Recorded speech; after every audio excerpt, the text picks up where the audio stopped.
because over and again you hear people saying, oh, we may have a 2007 moment. We are not going to have that, courtesy of Kenyans' commitment to peace accord, that we can have a peaceful electoral process. We can commit to that as Kenyans and denounce the violence and the perpetrators of the same.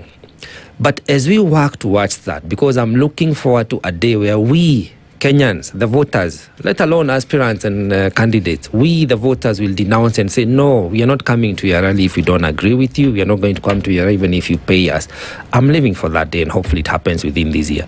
But my question is this: why do you think there is a need for goonism, for violent mobilization today? Why do you think there is that need? The same thing.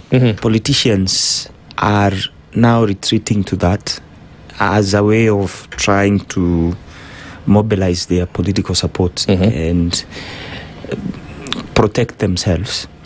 But this is how I see it. Yes. Looking at 2024, when people came out to the streets, Right.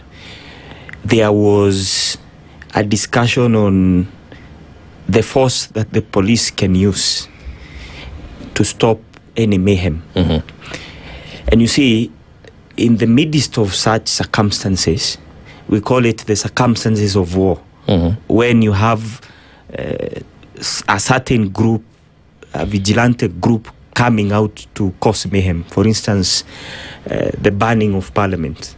And that was not a vigilante group, though. And because those are not peaceful demonstrations. And in the midst, you have what you call the collateral damage. You know, people lose lives, unfortunately, and that is now blamed on the government, and the police carry that blame. So with that background and with that fear, sometimes even the police themselves would be afraid of coming out and using. You've seen demonstrations in countries like France. Police actually pin down people with a lot of force. Yeah.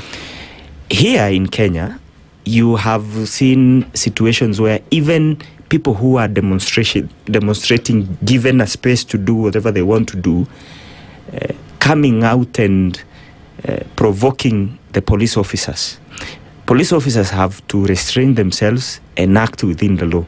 But because of that whole ecosystem where you don't know who does what, so police officers are sometimes also afraid of coming out and using that brutal force, which sometimes is legitimate, because some of these guys in this mayhem are criminals. They are not genuine people who come to a political rally. They have come there with their own selfish agendas, and they want to cause mayhem. The people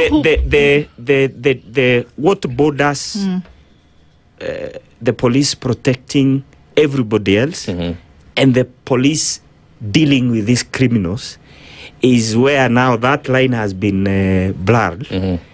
And you know, people take personal responsibility these days. Even police officers, for instance, but whether by mistake or whatever, if they shoot a person, a criminal, for instance, that's a whole case. Okay? And they are the ones who will stand in the bus and they will answer those questions themselves. So, because of that background and the fear that there is going to be a lot of public outcry in how the police are dealing with these things, sometimes it's tricky for them, and as human beings, I personally understand them. That is why, as Kenyans, we must take our place and be responsible citizens. And also the political class must behave, and IEBC has all the tools that it has. The only way to pin down these politicians is to actually even nullify some of them if they will not heed to the electoral code